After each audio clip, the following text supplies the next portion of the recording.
아모스서는 9장으로 되어 있죠.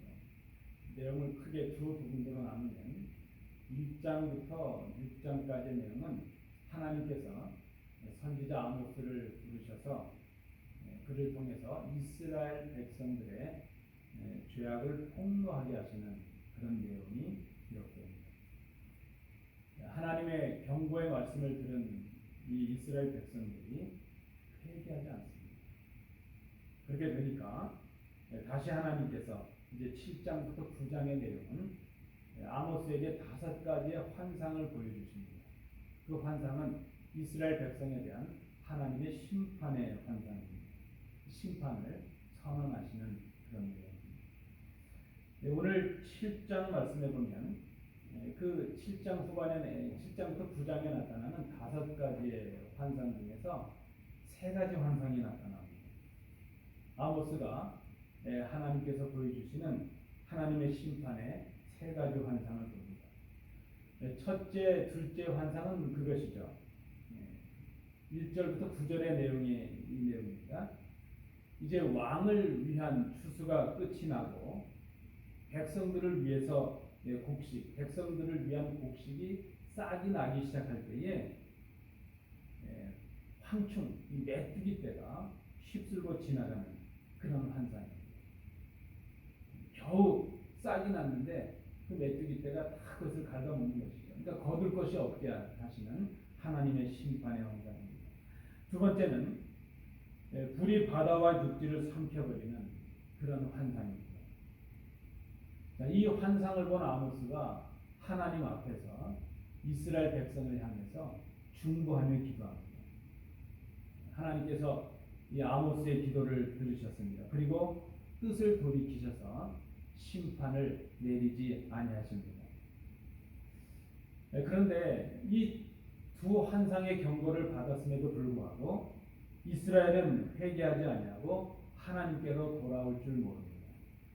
하나님께서 이제 아모스에게 3번째 경고의 환상을 보게 하십니다. 그 환상이 무엇인가 하면 하나님께서 다림줄을 주시고 이스라엘 백성들을 재보시는 것이죠. 여러분 다림줄이라는 거 아시죠?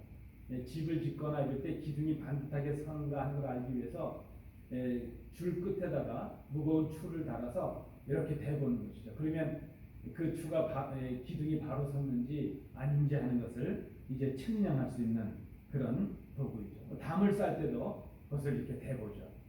담이 똑바로 서져 있는지 아닌지 그것을 측량할 때 쓰이는 도구입니다.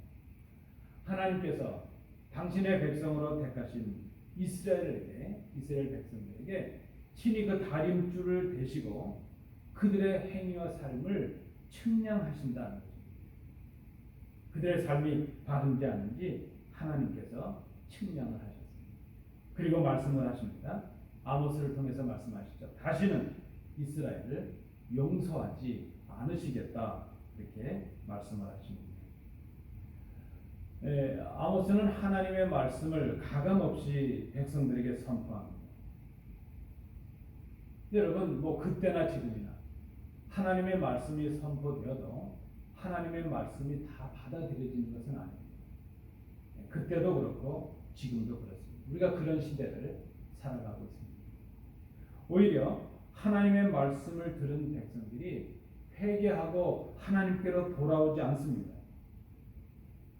말씀을 전한 아모스에 대해서 거짓과 회유와 협박을 하는 모습을 봅니다.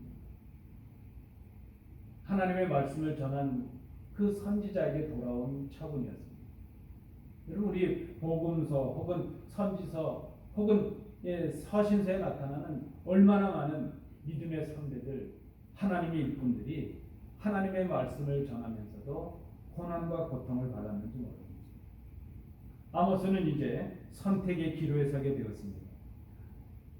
그래도 하나님의 말씀을 따르고 바른 것을 따르는 그런 길을 갈 것인지 아니면 대제사장 아마샤의 이 거짓과 모략과 회유와 협박에 눌려서 말씀을 저버리게 될 것인지. 여러분 우리도 우리의 삶의 신앙이라고 하는 것은 늘 선택의 기로에 서게 됩니다.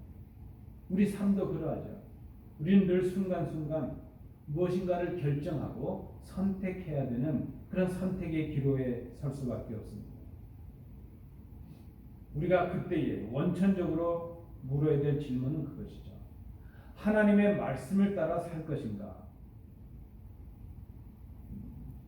진리와 참을 선택할 것인가? 아니면 모략과 회유와 협박 앞에서 타협하고 굴복하고 말씀을 저버리고 진리를 저버리고 참을 저버릴 것인가? 쉽지 않은 문제입니다. 참 어렵습니다.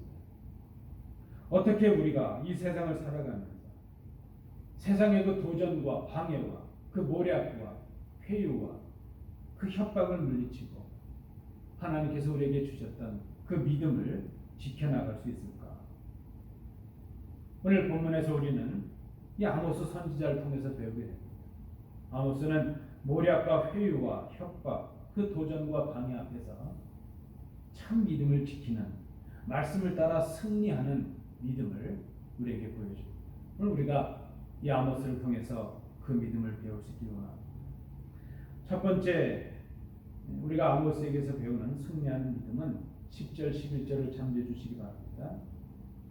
말씀을 왜곡하는 그 거짓의 도전과 방해를 물리치는 믿음이라 하는 것입니다. 하나님의 말씀을 따르려는 아모스에게 닥친 첫 방해, 첫 도전, 그것은 거짓말로 왜곡하고 모함하고 모략하는 것이었습니다. 여러분, 거짓말은 사탄의 도구입니다. 진리를 무너뜨리는 사탄의 가장 강력한 도구는 거짓이죠. 그리고 하나님의 말씀을 비트는 왜곡입니다. 당시에 이 아마샤라는 사람은 베델을 대표하는 대제사장입니다. 7장 9절에서 아모스는 이렇게 하나님의 말씀을 선포했습니다. 이삭의 산당들이 황폐되며 이스라엘의 성소들이 파괴될 것이라 내가 일어나 칼로 여로보암의 집을 치리라 하시니라. 아모스가 전한 것은 하나님의 말씀이었습니다.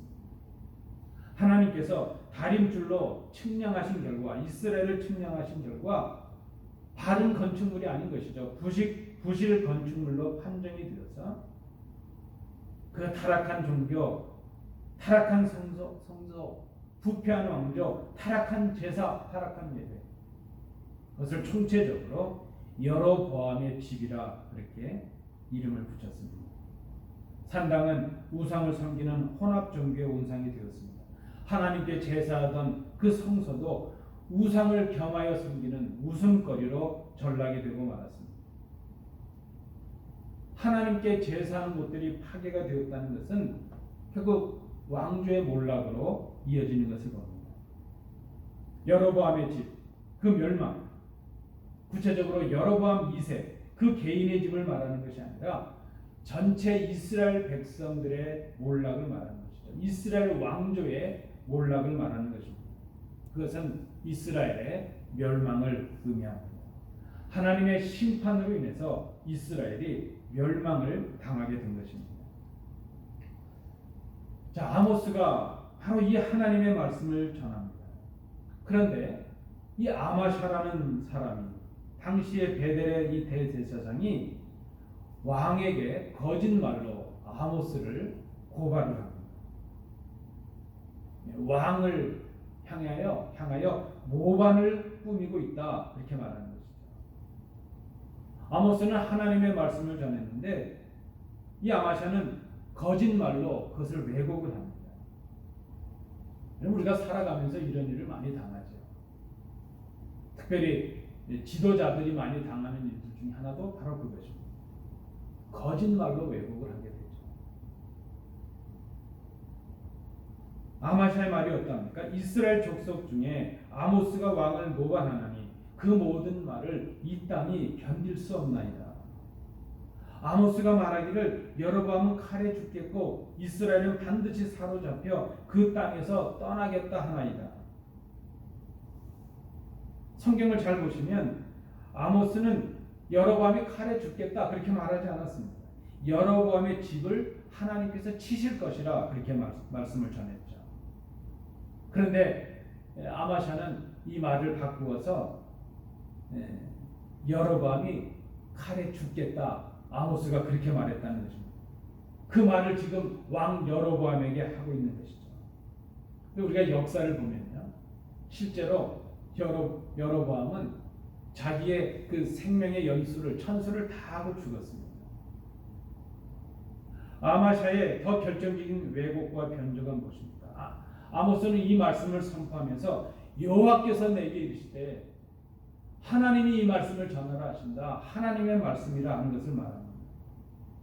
그런데 이 아마샤는 아모스가 말하기를 그렇게 말을 바꾸죠. 11절에 보면 아모스가 이렇게 했다는 것입니다. 하나님의 말씀을, 하나님께서 이스라엘에게 주신 그 경고와 심판의 말씀을 아모스 한 사람의 말로 변질시키고 무시한 것이죠. 여러분, 이 시대 설교자가 아주 조심해야 될 것이 무엇인가면, 설교자는 자기의 말을 전하는 것이 아니라 하나님의 말씀을 전해야 된다는 것이죠. 그리고 동시에 듣는 우리 성도님들이 또 기억해야 될 것은 그 전해지는 말씀 중에 하나님의 말씀을 들을 수 있어야 된다는 것입니다. 그런데 아마샤는 바꾸었습니다. 하나님의 말씀을 사람의 말로 왜곡하고 변질하였습니다. 우리가 교회를 섬기거나 하나님의 말씀을 따를 때에 제일 먼저 믿음의 생활을 우리에게 다가오는, 제일 먼저 다가오는 도전, 시험, 그것은 거짓말로 다가오는 시험입니다. 거짓말로 우리를 모함합니다. 우리가 하지 않은 말을 했다고 모략을 부립니다. 뿐만 아니라 우리에게 주신 하나님의 말씀을 교묘하게 왜곡하고 변질시켜서 우리로 하여금 그 말씀의 감격에서 떨어지게 하는 것입니다. 최근에 유행하는 이단의 미혹이 그러하고 사단의 유혹이 그러합니다. 거짓말로 우리를 말씀에서 떨어지게 하고 믿음에서 떨어지게 합니다. 여러분, 우리가 이 싸움에서, 이 영적인 싸움에서 승리하고 믿음을 지키기 위해서는 말씀의 왜곡에 대하여, 거짓에 대하여 단호히 맞설 수 있어야 됩니다. 대항해야 됩니다. 그리고 말씀을 읽고 듣고 배우기에 힘쓸 수 있어야 됩니다. 진리가 무엇인지를 알아야, 참을 알아야 거짓을 분별할 수 있는 지혜가 있을 수 있고 그 참을 지켜나갈 수가 있기 때문입니다.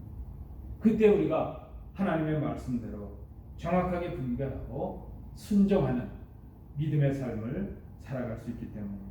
그것이 오늘 우리가 이 아모스에게서 배우는 승리하는 믿음의 첫 번째 모습입니다.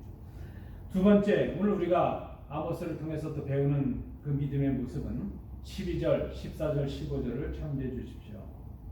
두 번째 믿음은 회유의 유혹, 미혹을 물리치는 믿음이라 하는 것입니다.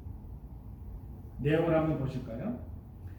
거짓말로 이 아모스를 선동자요, 모반자라 그렇게 고발을 한 이 아마샤가 왕에겐 그렇게 고발을 해놓고 왕의 어떤 처분이나 명령이 떨어지기도 전에 아모스를 찾아옵니다. 그리고 아모스에게 회유를 합니다. 이게 지금 왕에게 고발을 해놓고 지금 아모스를 회유합니다. 한마디로 무엇이죠? 떠나라 하는 것입니다. 아모스는 원래 남유다 사람인데 지금 북이스라엘에 와 있거든요. 떠나라 하는 것이죠. 그 내용을 보면 이 아마샤가 아모스에게 왜 남의 동네에 와서 이렇게 고생을 하느냐 그것이죠. 너의 고향 땅인 유다 땅으로 가라. 거기에 가서 뭐 떡을 먹고 거기에서나 예언을 하지. 왜 네 고향 땅에 있으면 편할 수 있는데 이 다른 곳에 와서 뭐 다른 나라에 와서 이 고생을 하느냐. 아모스에게 거짓말로 이제 왕에게 고발까지 했던 이 아마샤가 갑자기 회유를 하는 것입니다. 보통 같으면 어떨까요? 왕에게 고발했다는 소식을 듣고 내가 이제 곧 군사들이 쳐들어와서 왕의 군사들이 와서 나를 해하면 어떡할까 두려움이 생기지 않겠습니까? 그렇게 두려움이 생길 때에 거짓말로 왜곡을 하고 모반을 하고 모략을 꾸며놓고 그 다음에 하는 것이 회유하는 것이죠. 어려움이 닥치기 전에 빨리 내 고향으로 가라 하는 것입니다. 이 아마샤가 왕에게 고발까지 해놓고 왜 아모스를 회유했을까? 두 가지 이유가 있다고 생각합니다. 첫 번째는 자기가 쫓아냈다는 소리를 듣고 싶지 않은 것이죠. 스스로 물러가게 하는 것입니다. 내 고향 땅 가서 예언하고 그곳에 너를 잘 아는 사람들과 함께 있어서 내 안위를 도모하라 하는 것이죠. 자기가 쫓아냈다는 소식을 듣게 되면 뭔가 자기에게 거리낌이 있으니까 아모스가 스스로 물러갈 수 있도록 회유를 하는 것입니다. 또 이 아모스를 따르는 많은 백성들이 있었을 텐데 그렇게 자신이 아마샤가 아모스를 쫓아냈다는 걸 알게 되면 백성들의 동요가 있고 자신이 뭔가 불이익을 당할까 이렇게 두려웠을 것입니다. 또 한편으로는 아모스가 하나님의 말씀을 전하는 선지자가 분명하다면 자신이 쫓아냈다는 것 때문에 뭔가 하나님께로부터 진노를 받을 수 있다는 두려움도 있었을 것으로 보여집니다. 그래서 자기의 손을 빌리지 않고 자기의 손을 더럽히지 않고 스스로 알아서 물러가라 그렇게 회유를 한 것이죠.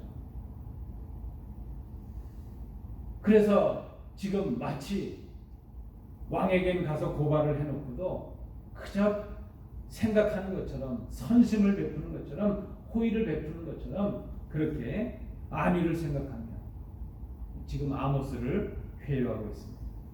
그럴듯한 제안으로 보여집니다. 여러분 이것이 사탄의 미혹이죠. 말씀을 따르려는 우리들에게 믿음으로 살아가는 우리들에게 사탄의 도전이 있는데 그것은 이렇게 우리의 안위와 편안을 도모하라는 회유입니다. 미혹입니다. 빨리 도망해서 고향 땅 유대에 가서 안전하고 편안하게 예언의 활동을 하라. 왜 정당한 대접도 못 받고 보수도 못 받는 이곳에서 이 이스라엘 북왕국에 대해서 멸망을 선포함으로 내 스스로 위협을 초래하고 죽음을 자초하고 있는가? 이제 곧 너를 죽이려는 왕의 군사들이 들이닥칠 수 있는데 빨리 국경을 넘어서 남유다로 가서 후위를 도모하라는 그런 미혹입니다. 우리의 안전과 먹을 것과 입을 것에 대한 미혹이기도 합니다. 하나님의 말씀을 전하는 예언자의 일을 그만두라 한 것도 아닙니다. 가서 예언하라는 거예요. 여기가 아니고 남한국에 가서 하라는 거예요. 믿음을 포기하라는 것도 아닙니다. 다만 이곳을 떠나라는 것입니다. 이곳을 떠나서 먹거리를 해결하고 목숨을 해결하고 부지하고 내 안전을 도모하고 나서 그러고 나서 하나님의 일을 감당하라. 그 유혹입니다. 보통은 이 시험이 닥치게 되면 넘어갑니다. 가족들의 안위가 달려있고 먹고 사는 문제가 달려있고 그저 좀 더 나은 곳이 보여지게 된다면 넘어가죠. 그런데 아모스는 이 시험을 견뎌냅니다. 그가 이 시험을 견뎌낼 수 있었던 이유가 무엇일까? 하나님의 말씀을 기억했다는 것입니다. 자신에게 사명을 맡기신 하나님을 기억했습니다. 그래서 그는 그 미혹과 타협하지 아니합니다. 그 유혹과 타협하지 아니합니다. 이 시험을 이기는 비결이 무엇이었습니까? 그는 자신이 누구였는지를 다시 한번 생각해 봅니다. 나는 선지자도 아니고 선지자의 아들도 아니었다. 나는 뽕나무를 치는 농사꾼이었다. 그런데 하나님께서 나를 부르시고 이 사명을 맡기셨다. 자신에게 사명을 주신 분이 누구시요? 자신의 사명의 자리가 어디인가 하는 것을 아모스는 생각하였습니다. 이 아마샤의 회유에 대해서 아모스가 대답합니다. 14절 15절입니다. 아모스가 말하기를 나는 본래 예언자가 아니었다. 예언자의 무리에 어울린 적도 없는 사람이었다. 나는 목자였고 뽕나무를 재배하는 농부였다. 내가 양떼를 돌보고 있을 때에 하나님이 나를 붙잡으셔서 당신의 백성 이스라엘에게 말을 전하라는 하나님의 분부를 받고 이 말씀을 전하고 있을 뿐이다. 아모스가 이 미혹을 무릅쓰고 이스라엘에 와서 말씀을 전하는 이유는 하나님께서 택하셔서 하나님께서 맡기신 사명 때문이었습니다. 그의 사명의 자리는 자기의 고향이 있는 남주다 땅이 아니라 하나님의 심판의 경고를 받고 멸망하게 될 북왕국 이스라엘, 바로 이것이었습니다. 그는 그래서 아마샤의 그 회유 앞에서도 자신의 자리를 지킵니다. 자신의 사명의 자리를 지킵니다. 하나님 앞에서 자신이 누구인지를 깨닫는 사람, 자신에게 주신 사명이 무엇인지를 늘 간직하고 있는 사람, 그래서 그렇게 사명의 자리를 지키는 사람, 그는 회유와 타협의 유혹에서 승리하는 믿음을 가진 사람입니다. 여러분, 우리가 날마다 이런 회유를 받습니다. 이런 미혹을 받습니다. 우리 가족들 때문에, 먹고 사는 문제 때문에, 우리의 건강 때문에, 때로는 우리의 명예 때문에 이런 유혹을 받습니다. 이때 우리가 생각할 것은 하나님께서 지금 나를 여기에 세우시고 하나님께서 나에게 주신 사명이 무엇인가, 내가 지켜야 될 사명의 자리가 어딘가 하는 것을 다시 생각해 보는 것입니다. 그때 우리가 하나님께서 주시는 믿음을 지킬 수 있을 것입니다. 마지막 세 번째로 오늘 본문을 통해서 발견하는 아모스의 믿음의 모습은 13절, 16절, 17절 말씀을 참조해 주십시오. 마지막 세 번째는 힘으로 누르는 협박을 물리치는 믿음이라 하는 것입니다. 이 아마샤가 아모스를 처음에는 거짓말로 모략을 꾸몄습니다. 그리고 회유해 보았습니다. 근데 거짓말로 왜곡을 해도 또 회유를 해도 아모스가 넘어가질 않습니다. 이 아모스를 감당하지 못하게 되니까 이제 마지막으로 이 아마샤가 쓰는 방법은 당시의 권력을 빙자해서, 그 힘을 빙자해서 아모스를 협박하는 것입니다. 여러분, 이 시험이 우리에게 다가옵니다. 거짓 왜곡과 모함의 시험이 오고 회유의 시험이 오고, 그래도 우리가 감당하고 견디면 마지막에는 물리력을 쓰고 협박하고 그런 시험이 다가옵니다. 13절에 아마샤가 말합니다. 다시는 베델에서 예언하지 말라. 이는 왕의 성소요 나라의 궁궐임이니라. 아마샤는 지금 이 베델을 왕의 성소, 왕의 집 이렇게 말하면서 왕의 권위와 왕의 권세를 강조하고 있습니다. 한마디로 말하면 그 왕의 권세를 입은 내가 대제사장이다, 그것을 말하고 있습니다. 베델의 대제사장인 자신만이 왕궁을 위해서 봉사하고 말씀을 전할 수 있는 사람이라는 것을 강조하고 있습니다. 여러분, 이스라엘 역사를 보시면요, 남왕국과 북왕국이 나뉘게 되었을 때에 이스라엘 시작했던 여로보암 1세는 예루살렘이 아닌 베델과 단에 예루살렘 성소를 대신한 성소를 만들었습니다. 그리고 전통적인 제사장 가문을 다 폐위하고 자신의 입맛에 맞는 대로 새로운 제사장을 임명해서 세웠습니다. 그리고 그 이후로는 베델의 제사장들은 왕에 의해서 임명이 되고, 그래서 그들은 하나님보다는 왕을 섬기는 사람들이 되었습니다. 권력의 하수인이 되었고 권력의 시녀들이 되고 말았습니다. 그들에게 베델은 하나님의 성소요 하나님의 집이기 전에 왕의 성소가 된 것이죠. 왕의 집이었습니다. 여러분, 베델이라는 뜻의 이름이 무엇입니까? 예전에 그 루스라는 그 곳이 이 야곱을 통해서 하나님의 집이라는 뜻의 베델이 되지 않았습니다. 그런데 지금 이 베델의 대제사장이라는 아마샤는 하나님의 집이라는 말보다는 왕의 집이라는 말을 쓰고 있습니다. 하나님의 종이기보다는 사람의 종이 된 것입니다. 하나님의 성소라기보다는 사람이 주인 되는 성소가 되었습니다. 그런 왕의 제사장으로서, 왕의 성소의 책임자로서 자신이 왕의 권세를 입었다고 지금 그 왕의 권력과 힘을 가지고 아모스를 제압하고 협박하고 있습니다. 자신의 허락과 명령이 없이는 어떤 예언도 하지 말라. 지금 그 말을 하고 있습니다. 마치 중세시대의 교황들이 하나님의 권리를 받았다고 하나님의 말씀을 철폐하고 성도들이 성경을 읽는 것을 막고 성경을 해석하는 것을 금하고 그렇게 독단적으로 했던 것처럼 바로 베델의 제사장 아마샤가 그런 모습을 지금 보여주고 있습니다.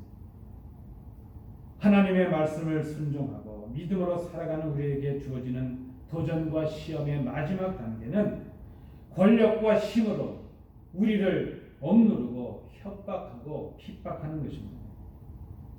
여러분, 이 시험과 이 핍박을 받으면 여기에 굴하지 않냐고 말씀을 따르다가 실제로 어려움을 당할 수도 있고 죽음을 당할 수도 있습니다. 복음 시대에, 사도 시대, 사도 시대에 얼마나 많은, 우리 초기 기독교 시대에 얼마나 많은 믿음의 선배들이 복음을 지키고 믿음을 지키다가 이 거짓과 모방과 또 회유를 넘어서고 결국은 이 협박을 감당하지 못하여 그 협박에도 불구하고 믿음을 지키다가 주님을 지키다가 얼마나 많은 믿음의 선배들이 이 땅에서 죽음을 당했는지 모릅니다. 얼마나 많은 믿음의 선배들이 순교의 피를 흘렸는지 모릅니다. 오늘 우리가 그 순교의 피의 흔적을 가지고 우리의 믿음이 시작이 되었습니다. 반면에 얼마나 많은 사람들이 이 시험에 걸려서 믿음을 포기하고 말씀을 포기하고 믿음을 저버리고 주님을 떠나갔는지 모릅니다. 여러분, 이 시험은 우리에게 있을 것입니다. 피하지 말고 감당해야 될 것입니다. 아마샤는 왕의 권위를 들먹이며 아모스를 협박합니다. 그런데 정작 이 아모스는 자신을 택하시고 말씀을 맡기신 하나님, 그 하나님의 권위를 생각합니다. 아마샤는 왕의 권위를, 왕의 힘은 생각했지만 그 왕을 세우시는 하나님의 힘을 생각하지는 못하였습니다. 아모스는 아마샤의 협박과 위협에도 굴하지 않습니다. 그 왕의 권위도 하나님께서 내신 것임을 그가 믿고 있습니다. 그 왕의 권위도 하나님께 속한 것임을 믿고 있기 때문입니다. 아모스는 그 말씀을 선포하면서 확신하고 있습니다. 하나님께서는 반드시 악인들을 심판하시고 의인들을 구원하시는 하나님이시라는 것을 그가 믿고 있습니다. 왕의 권력을 의지하여 하나님의 권위와 능력을 무시한 아마샤에게 아모스가 선포합니다. 하나님의 말씀, 하나님의 심판을 선고합니다. 이것은 하나님의 말씀을 무시한 이스라엘 왕조와 이스라엘 왕조의 빌부터 살아가던 제사장들과 타락해버린 이스라엘 백성들에게 주셨던 심판의 말씀이었습니다. 17절 말씀에 보시면 여호와께서 이와 같이 말씀하시기를 내 아내는 성읍 가운데서 창녀가 될 것이요 내 자녀들은 칼에 엎드려지며 내 땅은 측량하여 나누어질 것이며 너는 더러운 땅에서 죽을 것이요 이스라엘은 반드시 사로잡혀 그의 땅에서 떠나리라 하셨느니라. 아마샤는 결국 타국에 가서 잡혀서 죽음을 맞게 됩니다. 그의 아내는 적의 병사들에게 부끄러운 일을 당하게 되었습니다. 그의 자녀들은 무참하게 살해가 되었습니다. 세상의 권력과 힘의 협박을 이길 수 있는 믿음, 그것은 더 능하고 높으신 하나님의 권위와 능력을 인정하는 믿음입니다. 그런데 여러분, 우리가 오늘 이 말씀을 상고하면서 새롭게 깨닫는 것 하나가 있습니다. 우리가 아마샤라는 것은 생각하지 않습니다. 그저 우리는 아모스요 하나님의 편에 서 있다고만 생각합니다. 그러나 모략으로 거짓으로 회유하고 협박하고 있는 말씀을 떠나 살아가는 그 모습이, 그 아마시아의 모습이 바로 이 시대 우리들 가운데 있는 것을 깨닫습니다. 회개하고 하나님께로 돌아가야 될 것입니다. 믿음으로 살아가는 우리에게 도전이 있고 방해가 있습니다. 우리에게 승리하는 믿음이 필요합니다. 말씀의 왜곡과 거짓의 도전에 대하여 말씀을 기억하고 순종해야 됩니다. 이를 위해 우리는 말씀을 배우고 분별하는 지혜로운 성도들이 될 수 있어야 될 것입니다. 먹는 것, 입는 것, 편안한 것, 안전한 것, 우리의 유익을 빌미로 세상과의 타협을 요구하고 미혹을 요구할 그때에 우리가 분연히 일어나 그 미혹을 물리칠 수 있어야 될 것입니다. 이를 위해서는 우리의 사명이 무엇인지, 하나님의 나라와 의를 먼저 구하는 것이 무엇인지, 내가 지켜야 될, 있어야 될 사명의 자리가 어디인가 하는 것을 우리가 알아야 될 것입니다. 그리고 그의 나라와 그의 의를 구하는 그 자들에게 모든 것을 더하시는 전능하신 하나님이심을 믿어야 될 것입니다. 그리고 마지막 시험이 있습니다. 세상의 권력과 힘으로 협박하는, 핍박하는 그런 도전에 대하여 그 세상의 권세들을 내게 하신 더 능하신 하나님의 권위와 하나님의 능력을 의지하는 믿음이 필요합니다. 말씀을 배우고 분별하는 믿음, 하나님의 나라와 그의 의를 먼저 구하는 믿음, 능하신 하나님만을 의지하는 믿음, 그 믿음이 오늘 아모스가 우리에게 보여주는 승리하는 믿음입니다. 오늘 우리에게, 아니 지금 필요한 믿음 바로 이것입니다. 이 믿음을 배우시고 승리를 경험하시는 복된 성도들 되시기를 축복합니다.